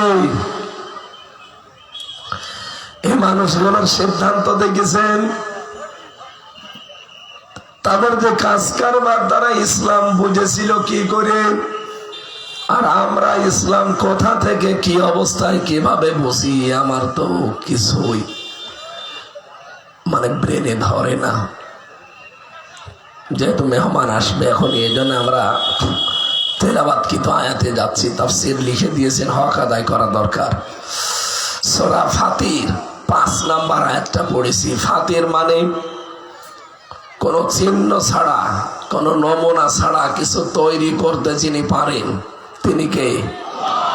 আল্লাহ রাব্বুল আলামিন এই ফাতির নামক সূরায় আমাদেরকে কিয়ামতের ভয়াবহতা স্মরণ করিয়েছেন।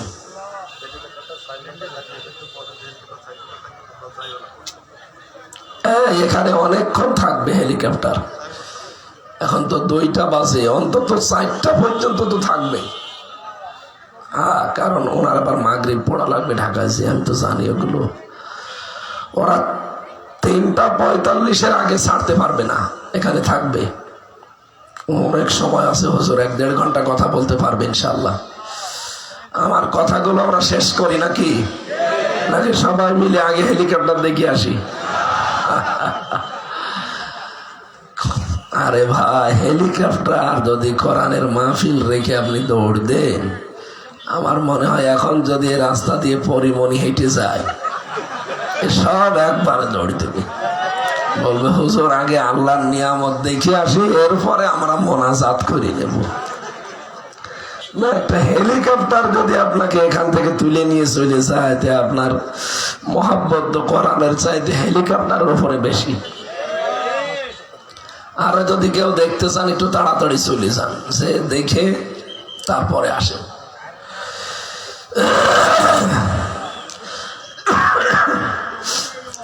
আমার ভাইরা, রব্বুল আলামিন মানব জাতিকে ডাক দিয়েছেন, ইয়া আইয়ুহান নাস, হে মানব মণ্ডলী, ইন্না ওয়াদাল্লাহি হক, অবশ্যই আল্লাহর ওয়াদা সত্য। ফালা তাগুররান্নাকুমুল হায়াতুদ দুনিয়া, দুনিয়ার জীবন যেন তোমাদেরকে ধোঁকায় ফেলে না দেয়। এ কথাগুলো কার বলেন তো?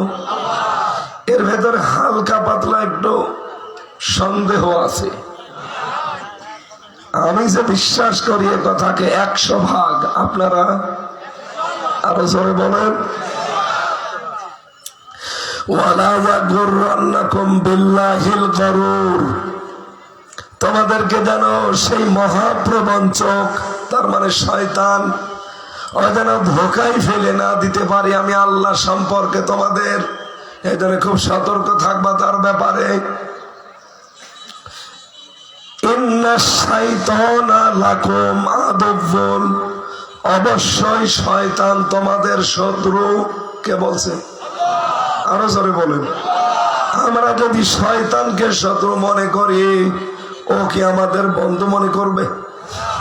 ফাত্তাখিযুহু আদুওয়া, সুতরাং তাকে বন্ধু হিসাবে, শত্রু হিসাবে গ্রহণ করো। ইন্নামা ইয়াদউ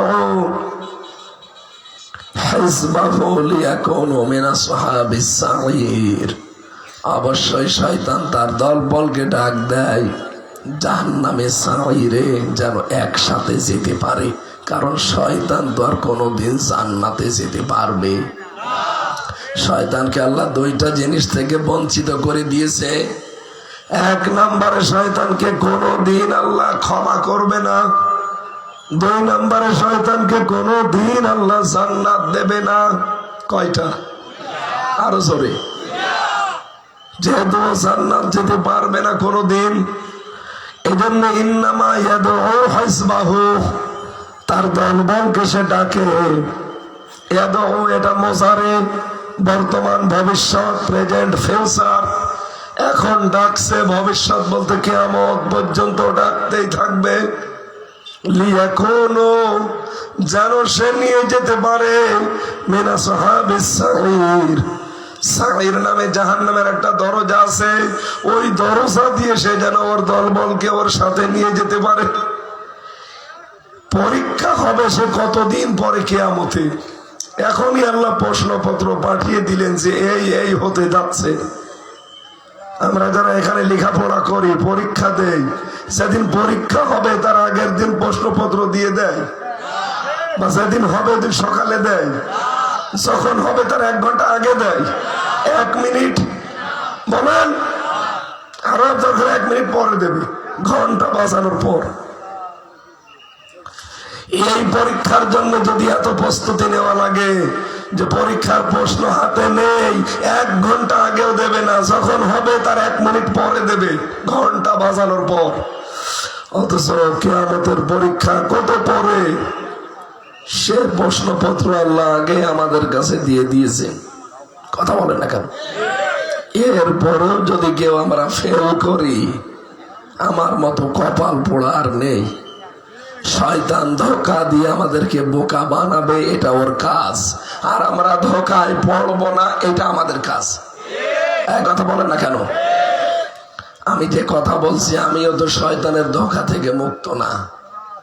শয়তান আমাকেও দখল করে রাখে। যতদিন আমি আটক জীবনে ছিলাম 3 বছর, একটা ধোঁকাও শয়তান দিতে পারেনি। কারণ 4 দেওয়ালের মাঝে একটুখানি ঘর, জেলের ভেতরে জেল, তার নাম সেল। এরপরে আর একটা আছে, তার নাম ফাঁসির কন্ডেম সেল।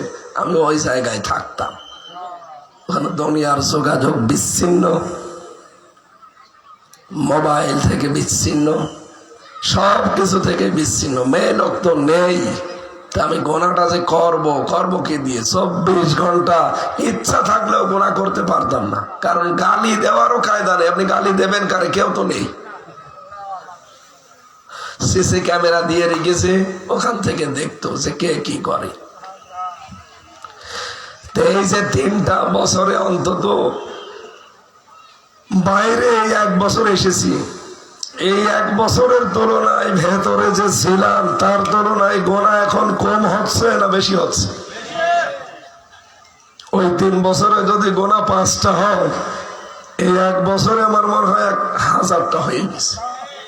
এই কথা বলেন না কেন? শয়তান ওই সময় তো আমার ধোঁকা দিতে পারে নাই, আর ধোঁকা দিলে আমি ধোঁকায় পড়তামও না। কি ধোঁকা দেবে? হ্যাঁ, হয়তো আল্লাহর প্রতি খারাপ ধারণা তৈরি করে দিত যে কি করো, আল্লাহ তো কিছুই করে না। মাঝে মাঝে মামলা যখন তোলার পরে দেখতাম যে জামিন হয়নি, তখন একটা ধারণা আসতো, আল্লাহ তুমি তো আসো। একটা ঠনকো মামলা দিয়ে 30 না 31 বার মামলাটা তুলেছি, হাইকোর্টে, জজ কোর্টে, সিএমএম কোর্টে, জামিন দেয়নি। তো মনটা এমনি খারাপ হয়ে যাওয়ার কথা। তারপর আমি ছোট মানুষ, আমার পাশ দিয়ে কত মানুষ জেল থেকে বের হয়ে চলে গেল, কেউ লাশ হয়ে, কেউ জীবিত।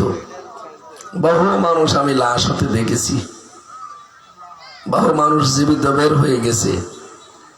আল্লাহ আমাকেও লাশ হয়ে বের করে দিতে পারতো, কারণ ওই অবস্থায় আমরা ছিলাম।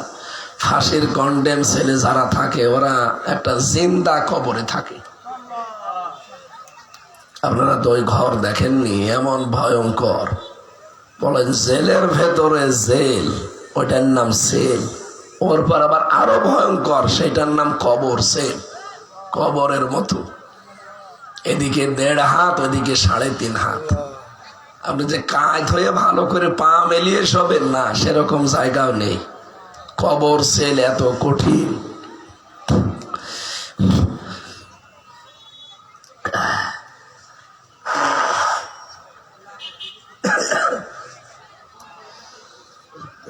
বছরে জালেমরা একেবারে অত্যাচার করে শেষ করে দিয়েছে আমার।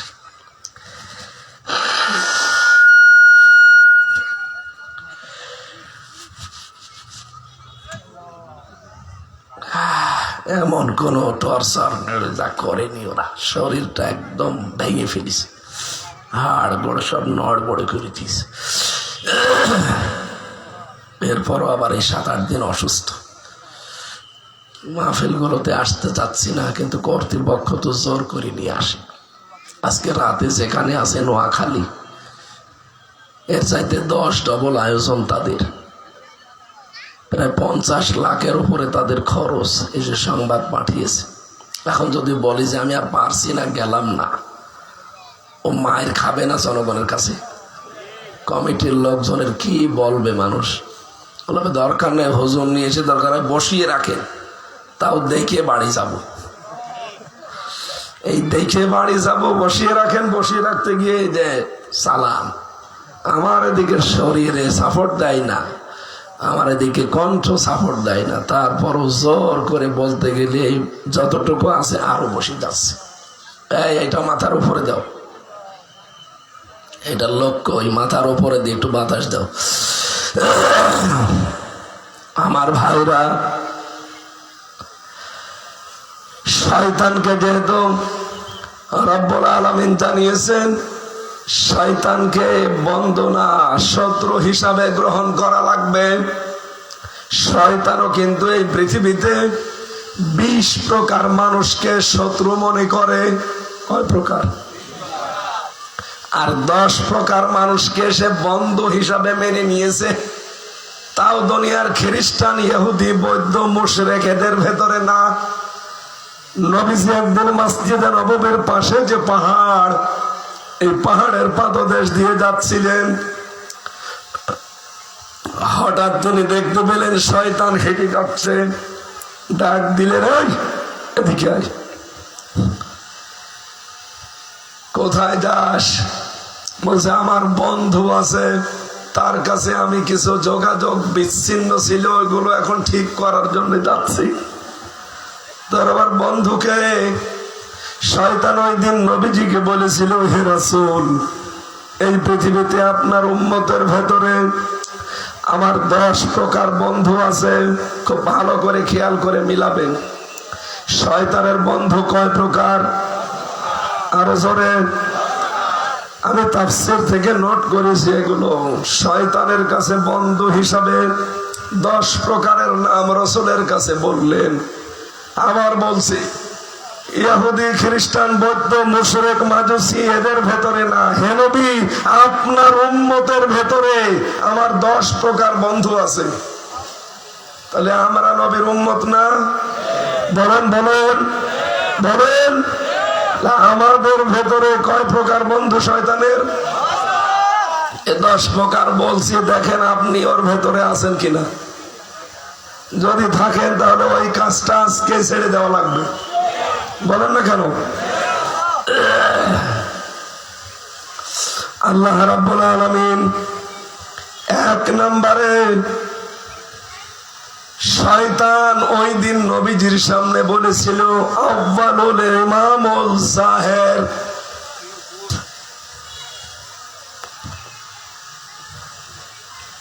এই দুনিয়ায় আমার প্রথম বন্ধু হচ্ছে যারা জালেম শাসক। এটা তো আর বাংলাদেশে ছিল না, এ বলার দরকার নেই। আমরা জন্মের পর থেকে, আমি আমার 33 বছর বয়স, আমি তো ভালো শাসক পেলাম না, প্রত্যেকটাই জালেম।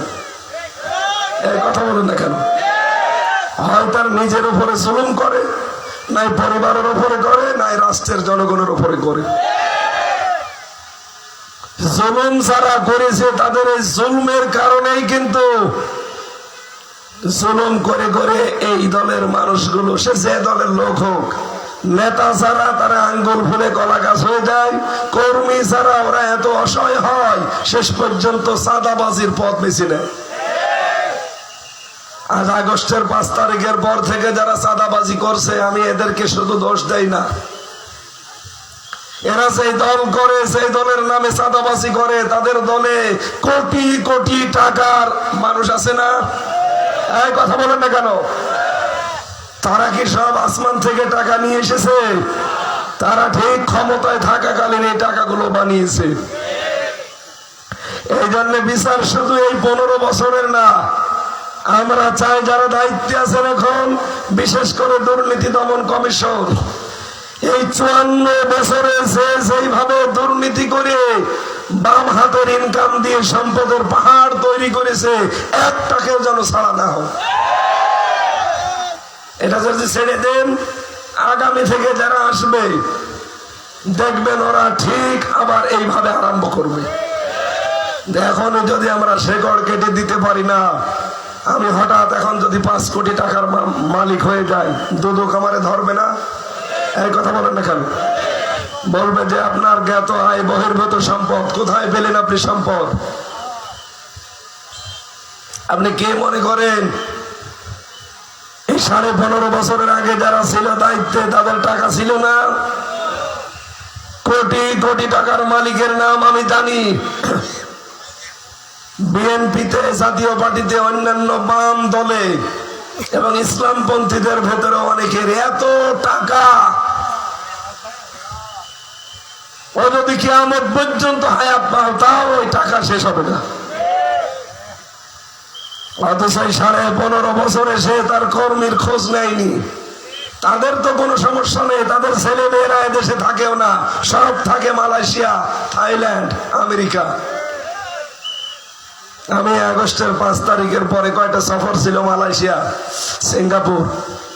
সেই হোটেলে উঠি, হোটেলের নিচে নেমে দেখি 2 শয়তান বসে চা খাচ্ছে। কি গো এখানে? হুজুর আমরা আগেই পালিয়েছি, ছেলে মেয়ে বউ তো আগেই পাঠিয়ে দিয়েছি। বাতাস একটু চেয়ে দেখলাম যে পরিবর্তন হয়ে যেতে পারে, এই জন্য আমরা ওখানে আর নেই। ও ছাতা, ও দেশে আমার আর যাওয়াও লাগবে না, চা আমি এদেশে করেছি, এখন আমার 14 বংশ বসে খেতে পারবে। আমি নিজে দেখে এসেছি সাহেব পাড়া। কানাডায় তো আছে বেগম পাড়া, মালয়েশিয়া বানিয়েছে সাহেব পাড়া। কিন্তু আফসোস, শয়তানরা থাকতে পারে না, ঘরগুলো সব তালা মারা। শয়তানরা থাকতে পারে না ওখানে, ঘর সব কি তালা মারা। ওরা বলে যে ওখানে থেকে মার খাবো। এদেশেও বাংলার জনগণ আছে, যদি ওখানে আমাদের পায় পিটিয়ে ভর্তা বানিয়ে ফেলবে। এই জন্য তালা মেরে এই হোটেলে উঠেছি। তো কয়দিন থাকবেন হোটেলে? কি করলেন বাংলাদেশের সম্পদগুলো বাইরে পাচার করে, এই জুলুম করে মানুষের ওপরে। এখন তো বাড়িতেও থাকতে পারেন না, বাড়ি ঘরগুলো সব হয়ে যাচ্ছে শ্মশান। আমার কুষ্টিয়ার হানিফের বাড়ি এখন গণ টয়লেট হয়ে গেছে। অথচ বাংলাদেশে যদি 10 জন ধনী থাকতো, সে একজন। হাজার হাজার কোটি টাকার মালিক হয়েছিল। 15 বছর আগেও মাছ বিক্রি করে খেত। আর এখন খুলনা, সাতক্ষীরা, বাগেরহাট, এই সমস্ত জেলার 3 ভাগের 1 ভাগই তার। এসব তো ফেরেশতা জিবরাইল দিয়ে গেছে। বাংলাদেশ আওয়ামী লীগের যুগ্ম সম্পাদক ছিল। কি সম্পাদক? সম্পাদক ছিল আপনাদের এই পাশের জেলার কাকু, আর ওর পরেরটা ছিল প্রধানমন্ত্রী শেখ হাসিনার আত্মীয় বিআই। ওর ভাই বিয়ে দিয়েছে হাসিনার ফুফুর মেয়ের সাথে। এই কারণে একটা পদ নিয়েছিল প্রধানমন্ত্রীর বিশেষ সহকারী। এই সমস্ত পদ পদবি নিয়ে এমন জায়গায় চলে গেছে, ও যা সম্পদ করেছিল, ওর এক নাম করা, নাম ডাকা ভাই, আপন ভাই না, নাম ডাকা, সেই ভাইয়ের স্ত্রী শুধু প্রাইমারি স্কুলে চাকরি করত। তার 1000 কোটি টাকার উপরে সে মালিক, একটা মহিলা। কোথায় পৌঁছিয়েছে এরা চিন্তা করেছেন? যে গ্রামের একটা নাম ডাকা ভাইয়ের বউ, ভাইও না, ভাইয়ের তো কুষ্টিয়ায় 8 তলা বাড়ি, আর বউ প্রাইমারি চাকরি করে। কয় টাকা বেতন হতে পারে? 30, 32 না 40 হাজার। কিয়ামত পর্যন্ত যদি চাকরি করে, তাও তো 1000 কোটি টাকার মালিক হওয়া সম্ভব না। এই কথা বলে না কেন? কি করেছিল সে মানুষগুলো, কিন্তু এখন কি থাকতে পারে? এখন কুষ্টিয়ায় ঢোকার মতো কায়দাও নেই। কুষ্টিয়া না, সারা বাংলাদেশের অবস্থা এখন এরকমই। এই যে লাকসাম, টর্চার সেল বানিয়েছিল, আয়না ঘর পাওয়া গেছে। এখন কই তারা, কই? তাদের খুঁজে পাওয়া যাচ্ছে না। জালেম যারা, এরা শয়তান এত ভালোবাসে এদের, বলে এই দুনিয়াতে আপনার উম্মতের ভেতরে আমার প্রথম বন্ধু হচ্ছে জালেম শাসক যারা, দায়িত্বশীল যারা, তারা। বলেন নাউজুবিল্লাহ। তাহলে বাংলাদেশে জালেম ছিল, এরা শয়তানের প্রথম বন্ধু। 2 নম্বরে শয়তান বলে আমার বন্ধু হচ্ছে যারা অহংকারী। কি অহংকার আছে না? যে যখন চেয়ারে বসতো সে তখন গিয়ারে বসতো। এই যে চেয়ারের একটা অহংকার, রূপের অহংকার, টাকা পয়সার অহংকার, প্রভাব প্রতিপত্তির অহংকার। রব্বুল আলামিন বলেন, হযরতে এটা নূহ আলাইহিস সালামের জামানার ঘটনা, আমি শিক্ষার জন্য একটু শোনাচ্ছি। হযরতে নূহর জামানায় আমি পড়েছি, وَإِنِّي كُلَّمَا دَعَوْتُهُمْ لِتَغْفِرَ لَهُمْ جَعَلُوا أَصَابِعَهُمْ فِي آذَانِهِمْ واستغشوا ثيابهم وأصروا واستكبروا استكبارا। আল্লাহ রাব্বুল আলামিন বলেন, আমার নবী নূহ 1 দিন 2 দিন না, 50 বছর কম, 1000 বছর, কতদিন? 950 বছর একাধারে দাওয়াতি কাজ করেছিল। 950 বছরের ভেতরে সে আল্লাহকে রব্বুল আলামিনকে ডাক দিয়ে বলেছে, হে আল্লাহ, আমার জাতির লোককে তো আমি এই জন্য দাওয়াত দেই যে তারা যেন তোমার কাছে ক্ষমা চায়। বাংলার মুসলমানেরা লিতাগফির লাহুম এ শব্দের ব্যাখ্যায় পেয়েছি, যতক্ষণ একজন বান্দা ইস্তেগফারের উপরে থাকবে, আল্লাহর কাছে ক্ষমা চাওয়া এইটার উপরে থাকবে, ততক্ষণ পর্যন্ত আল্লাহ তার উপরে কোনো গজব দেবেন না। এখানে এখন থেকে আমি সহ যারা এসেছি, যে সময়টুকু অনর্থক নষ্ট করে ফেলেন, এমনি বসে আছেন, বাসে আছেন, ট্রেনে আছেন, ঘরের বারান্দায় বসে আছেন, কাজ কাম নেই, কাজে কামে থাকলে আলাদা, কাজ নেই কাম নেই বসে আছেন, অনর্থক সময় নষ্ট না করে আপনি ইস্তেগফার পড়তে থাকবেন। কি বললাম? আস্তাগফিরুল্লাহ ওয়া আতুবু ইলাইহি, এতটুকু পড়লেও হবে, অথবা শুধু আস্তাগফিরুল্লাহ আস্তাগফিরুল্লাহ। কোরআনে কারীম যেহেতু জানিয়েছে যতদিন পর্যন্ত বান্দা ইস্তেগফারের উপরে থাকবে, রব্বুল আলামিন আর চাই করুক, ওমা কানাল্লাহু লিয়ুআযিবাহুম ওয়া আনতা ফীহিম ওমা কানাল্লাহু মুআযিবাহুম ওয়া হুম ইস্তাগফিরুন। হে নবী, আপনি যতদিন তাদের ভেতরে আছেন আমি ততদিন তাদেরকে কোনো শাস্তি দেব না। এটা আমার শানের খেলাফ, যেহেতু নবী এখন নেই, আছে। বলেন বলেন। দ্বিতীয় নম্বরটা, ওমা কানাল্লাহু মুআযিবাহুম, আমি তাদেরকে শাস্তি দেব না, আযাব দেব না, আমার গজব ওখানে নাজিল করব না। ওয়া হুম ইস্তাগফিরুন, যতক্ষণ তারা ইস্তেগফারে থাকবে। যেহেতু প্রথমটা নেই, দ্বিতীয়টা আছে, এই হিসাবে আমাদের উচিত হবে যে যখন সময় পাই মুখে যেন এই শব্দটা আমাদের থাকে, আস্তাগফিরুল্লাহ। নবীজি বলেন যতক্ষণ এটা মুখে থাকবে ততক্ষণ আল্লাহ ওর উপরে কোনো গজব দেবে না। তাহলে জীবনের একটা আজকে থেকে পাঠ বানিয়ে নেওয়া যায় না? কথা বলেন না কেন?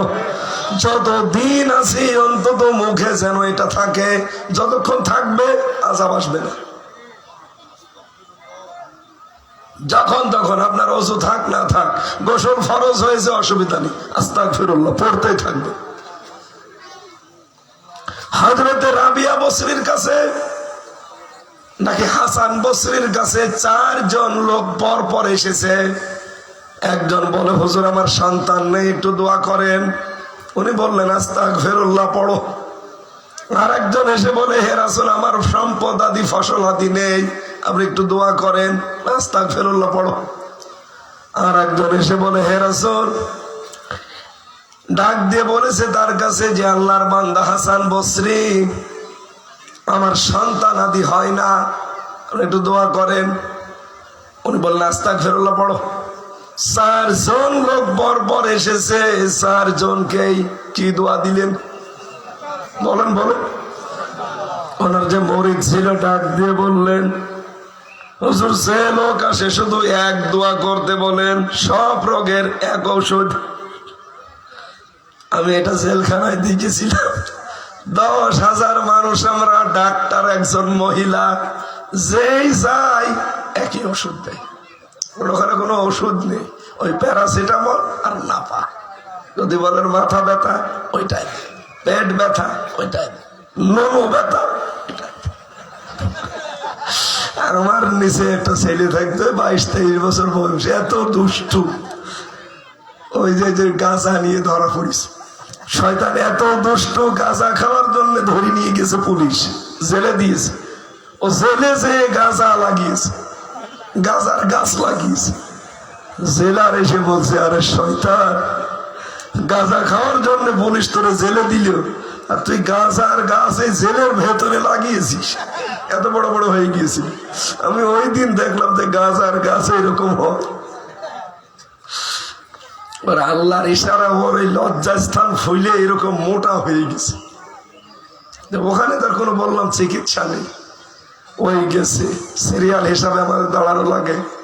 শয়তান পড়েছে আমার সামনে, যেহেতু ডাক্তার একটা মহিলা, যুবতী মেয়ে, হয়তো 30-32 বছর বয়স হবে। MBBS ডাক্তারের জন্য সরকার ওখানে দিয়েছে, কিন্তু 10,000 মানুষের এক ডাক্তার। আমার মনে হয় মহিলা ডাক্তারটা না দিয়ে একটা পুরুষ ডাক্তার দেওয়া দরকার, কারণ মেয়ে লোকের কাছে আমাদের অনেক রোগ আছে বলা যায়, কিন্তু ওখানে তার লজ্জা শরম করলে আপনি ভালো হবেন না, বাধ্য হয়ে বলা লাগে যে ম্যাডাম। ওই শয়তান যে বলছে, প্রথম 2 দিন গিয়েছে ওই একই বড়ি দিয়েছে, কাজ হয়নি। এবার গাঁজা খাওয়া মানুষ তো রেগে গেছে, যে বলছে যে ম্যাডাম কে ধরে, যে আগে দেখলাম আমার জিনিসপত্র ভালো হচ্ছে না। আর কি জিনিস? এবার লুঙ্গি খুলে বলছে এই যে। ও ম্যাডাম তাড়াতাড়ি চোখে হাত দিয়ে বলছে এই বন্ধ কর। বলছে না, এই দেখেন কিরকম মোটা হয়েছে। মহিলা ডাক্তার কি বলবে? ম্যাডাম বলছে পুরুষ মানুষের এরকম হয়। তো শয়তান আবার আমার দিকে তাকিয়ে বলছে যে হুজুরের তো হয় না। আমার পেছনে আরো 4-5 জন লাইনে দাঁড়িয়ে আছে, এদেরকে তাকান, এদের তো মোটা হয় না, আমার এত মোটা, আমি আর পারছি না। আপনি খালি আসলে একই ওষুধ দেন, আপনি নতুন কোনো ওষুধ দেন। তো ম্যাডাম বলছে আমি কি ওষুধ দেবো, আমার কাছে যা আসে প্যারাসিটামল নাপা ছাড়া আর কিছু। হাসান বসরির কাছে যে 4 জন আসলো পর পর, মুরিদ ডাক দিয়ে বলছে যে হুজুর যারা আসে শুধু একই ঔষধ দেন। বলছে দেখো, কোরআনে কারিমের তিনি আয়াত তেলাওয়াত করে শোনালেন, ফাকুল তাস্তাগফিরু রাব্বাকুম ইন্নাহু কানা গফফারা। আল্লাহ রাব্বুল আলামিন বলেন, হযরত নূহ যাদের কাছে বলেছিলেন যে আল্লাহর কাছে ইস্তেগফার করো, তওবা করো, নিশ্চয় তিনি গফফার। তিনি কি শুধু গফফার না, গফফার, তিনি বড় ক্ষমাশীল। ইরসিলিস সামাআ আলাইকুম মিদরারা। যখন মানুষ আল্লাহর প্রতি ইস্তেগফারে থাকে, মহান আল্লাহ তার জন্য আকাশ থেকে বৃষ্টি নাজিল করে। যে লোকটা বলেছিল আমার ফসল আদি হয় না, তার জন্য কি দরকার বলেন বলেন?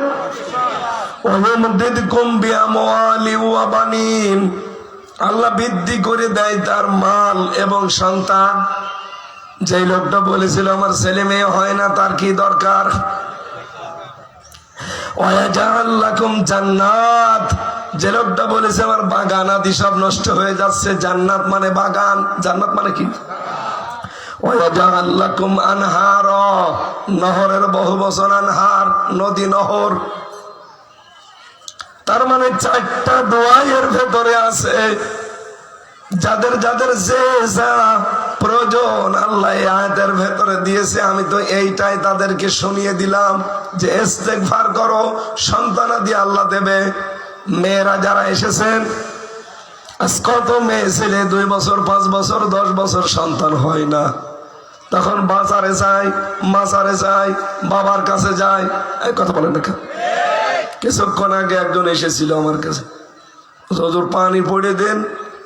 আমি আরম্ভ করলাম সূরা ফাতিহা পড়া, কিছুক্ষণ পরে কানের কাছে মুখ দিয়ে বলছে হুজুর যেন ছেলে হয়। মনে মনে ভাবলাম আল্লাহ, আমার 3টা মেয়ে। কয়টা? পানি পড়ে দিলে আপেল নিয়ে আসে অনেকে, আপেল পড়ে দিলে ছেলে হবে কিনা ঠিক নেই, তারপর বলছে যেন ছেলে হয়। যদি আপেল পড়ায় পানি পড়ায় ছেলে হওয়ার ক্ষমতা আমার থাকতো, আমার এই 3 নম্বরটা জীবনেও মেয়ে হইতো না। কত দোয়া করলাম, কাবা শরীফে যেয়ে বউ নিয়ে গিয়েছিলাম। যখন 3 মাস বয়স হয় বাচ্চাটার পেটে, তখন ওর মাকে পর্যন্ত নিয়ে কাবার গিলাফ ধরে বললাম 2টো মেয়ে আছে, এবার যেন ছেলে হয়। কিন্তু আল্লাহ আবার দিয়েছে মেয়ে, হাফসা জান্নাত। তো ওনার ওই পানি পড়াই দেখে আমার মনে হচ্ছিল পানি পড়ছে, আমি আল্লাহর নামে সূরা ফাতিহা, এটা একটা শেফা। আরো আমার বলছে হুজুর যেন ছেলে হয়। মনে হচ্ছে আমি ছেলে নিয়ে বসে আছে, শুধু ফু দিলেই হয়ে যাবে।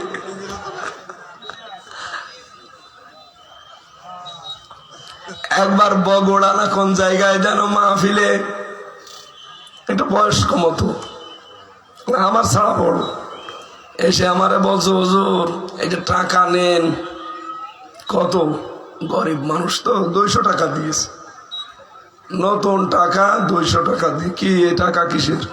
বলছে আপনাকে আমি হাদিয়া দিলাম, আপনি দোয়া করেন। কিসের দোয়া?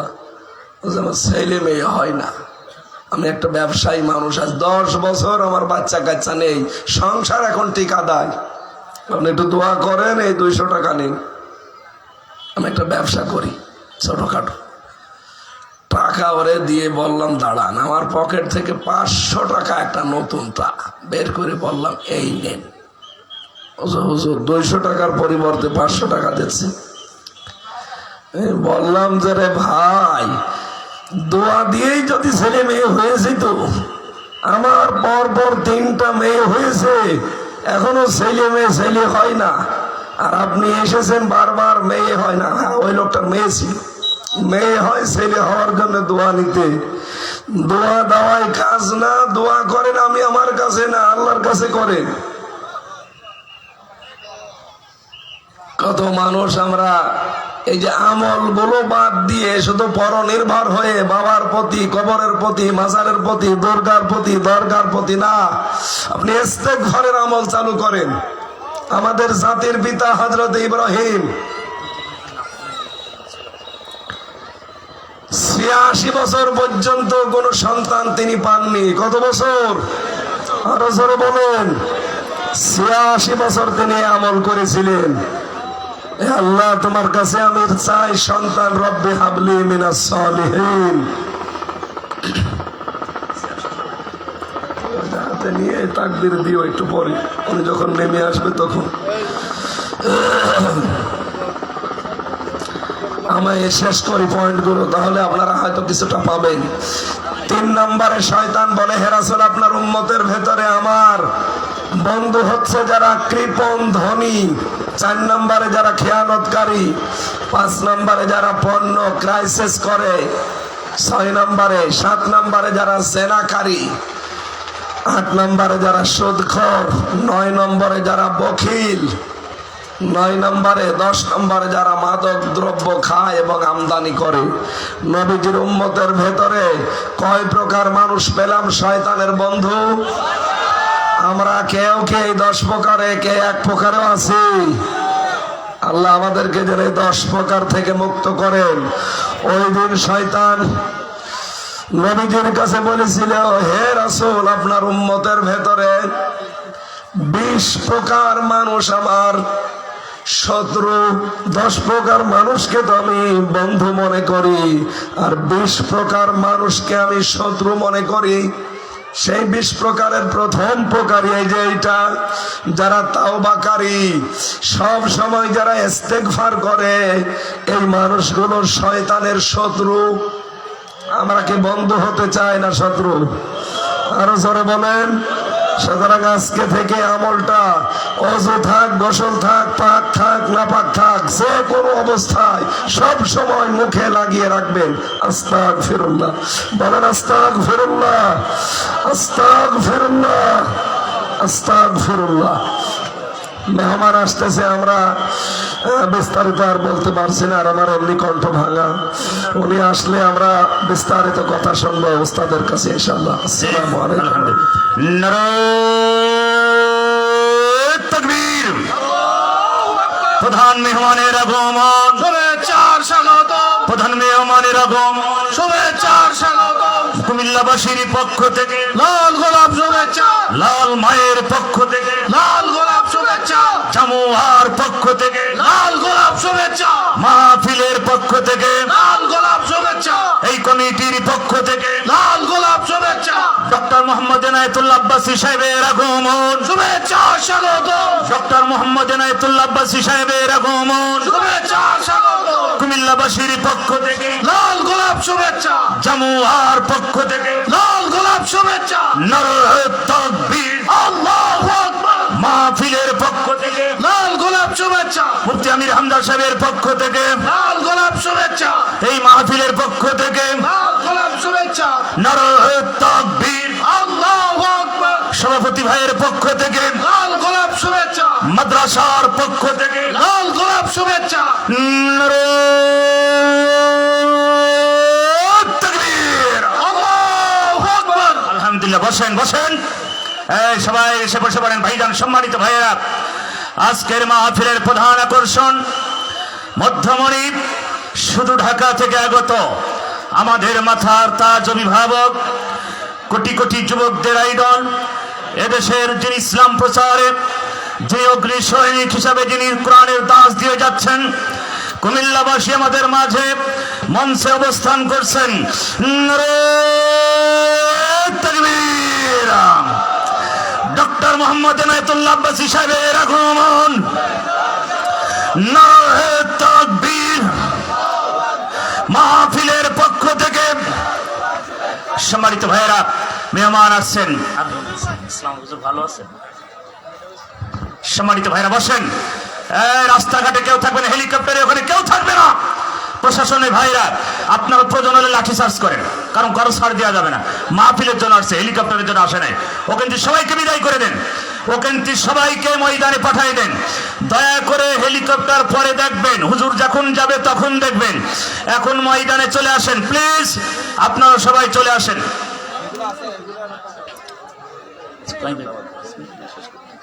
হ্যাঁ, সম্মানিত ভাইয়েরা, আমরা সময় নষ্ট করব না। মেহমান অনেক কষ্ট করে এসেছেন, আমাদের মাথার তাজ ডক্টর মোহাম্মদ এনায়েতুল্লাহ আব্বাসী ওয়া সিদ্দিকী ভাইরা, আমার বর্তমান গদ্দাসিনী পীর আব্বাসী মন্ডল, জনপুর দরবার শরীফ, নারায়ণগঞ্জ। আমার সম্মানিত ভাইয়েরা, মেহমান এসেছেন, বড় ভাই এসেছেন। আমরা এখনই তার মুখ থেকে আলোচনা শুনব। কয়েক মিনিটের ভিতরে আমরা আলোচনা দিয়ে দেবো ভাইজানকে। সম্মানিত ভাইয়েরা, আমরা জানি এটা একটি মাদ্রাসা, এটা ইতিমখানা। সম্মানিত ভাইয়েরা, জামুয়া ইসলামিয়া হাফিজা মাদ্রাসা, এই মাদ্রাসা 25টি বছর ধরে, 26 না 25 বছর ধরে প্রচেষ্টা, এলাকাবাসীর ভালোবাসা, দান সদকায় মাদ্রাসায় চলছে। আমি সময় নষ্ট করবো না, 5 মিনিট। আজকের মাদ্রাসার মাহাত্মি বলছেন, হুজুর আমার 15,000 ইট লাগবে। 15,000, বেশি না, আমরা অন্য কিছু চাবো না, 15,000 ইট। আমি আমার ভালোবাসার মানুষ, আজকের মাহফিলের অতিথি হিসাবে যিনি আছেন, মৌলানা আব্দুল মুত্তালিব ভাইকে দিয়ে আমি শুরু করতে চাচ্ছি। আমার অত্যন্ত ভালোবাসার মানুষ, আমার ভাই মুফতি আমির হামজা সাহেব ভাইয়ের বাসায় চলে গেছেন ভাইজান একটা মাহফিলের জন্য। কষ্ট করেছেন, আল্লাহ তার সম্মান যোগ্যতা দিয়েছেন, অ্যাবিলিটি কোয়ালিটি সব আল্লাহ দিয়েছেন। সম্মান মর্যাদা দেওয়ার মালিক কে? সবাই জোরে বলেন কেন? জমজম টায়ারের যিনি মালিক আপনারা জানেন। আপনাদের এই লাকসাম, কুমিল্লা, নাঙ্গলকোট, লালমাই, কুমিল্লার সন্তান আমার ভাইজান বসে আছেন। আমি ভাইজানের কাছে একটা আবদার করবো। এখানে 15,000 ইট বলছেন, আপনি যদি আমাকে বলেন, আপনাকে দিয়ে আমরা শুরু করি ইনশাল্লাহ। কয়েক মিনিট, বেশি সময় নষ্ট করবো না, কারণ মেহমানকে বসিয়ে রেখে এটা মানে একটা বেয়াদবি হবে। তাই ভাই আমি আপনার কাছে একটা আবদার করলাম, বলেন আজকে মুসাফির মানুষ, দোয়া মিস্টেক হবে না, বড় বড় উলামা একরাম এসেছেন। আগামীকাল যদি গরু মারেন তাহলে এত লোক খুঁজে পাবেন না, কথা ঠিক না? আজকে যারা আসছে সব সলিড, আর আগামীকাল গরু মারবেন, আসবে সব 2 নাম্বার লোক, কথা ঠিক না? এই জন্য দোয়া নেন, মুসাফিরের দোয়া কবুল হয়। কত? 15,000 ইট। নারায়ে তাকবীর। আমাদের আর দরকার নেই, হয়ে গেছে, খেলা শেষ নাকি? না খেলা হবে? খেলা হবে এই কথা যে বলেছে সে আগেই পালাইছে। আমার ভাইরা, আমরা ওই খেলা খেলতে চাই না। বাংলাদেশ সুন্দর একটি বাংলাদেশ। ভাইজান এসেছেন বড় ভাই, আজকের মাহফিলের 15,000 ইট লাগবে। 15,000 ইট আমার ভাই Abdul Muttalib, Haji Mohammad Abdul Muttalib ভাই, তিনি জমজমের মালিক, যিনি 15,000 ইট। জোরে বলেন মারহাবা, নারায়ে তাকবীর। আলহামদুলিল্লাহ, আল্লাহ তোমার এই গোলামের মনের আশা পূরণ করো। পিতামাতা বেঁচে থাকলে নেখায়াত দাও, মারা গেলে কবরে যে মাফ করো। স্ত্রী সন্তান যারা বেঁচে আছে নেখায়াত দাও। ব্যবসা বাণিজ্য আল্লাহ বরকত দাও। কোটি কোটি টাকার সম্পদ তুমি বৃদ্ধি করে দিও। আমার ভাইজানকে আল্লাহ দ্বীনের জন্য, ইসলামের জন্য কবুল করো, সুস্থতা দান করো। আমি আর সময় নষ্ট করবো না। এখন মুহাতামিম সাহেব বলবেন। আমি আপনাদের কাছে দোয়া চাই। আসসালামু আলাইকুম ওয়া রাহমাতুল্লাহ। আলহামদুলিল্লাহ, মারহাবা, ধন্যবাদ। আমাদের আজকের মাহফিলের মধ্যমণি